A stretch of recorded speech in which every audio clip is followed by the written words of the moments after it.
In this video, I'll show you how to activate your account security key on Coinbase.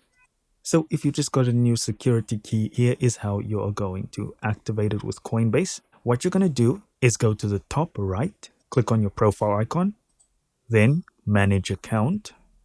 From there, you'll go to security on the left, then two-step verification.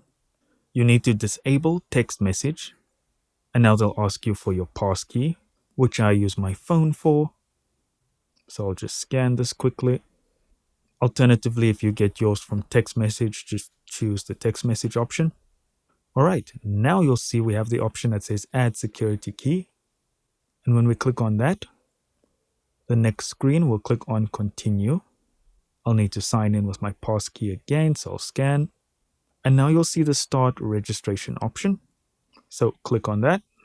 Then you want to choose security key while having your security key plugged in. Yours might have a button to activate that you need to press, and that will connect you. And that's it. From now on, you can use your security key to log in. Thank you so much for watching. Don't forget to hit like and subscribe, and I'll see you in the next video.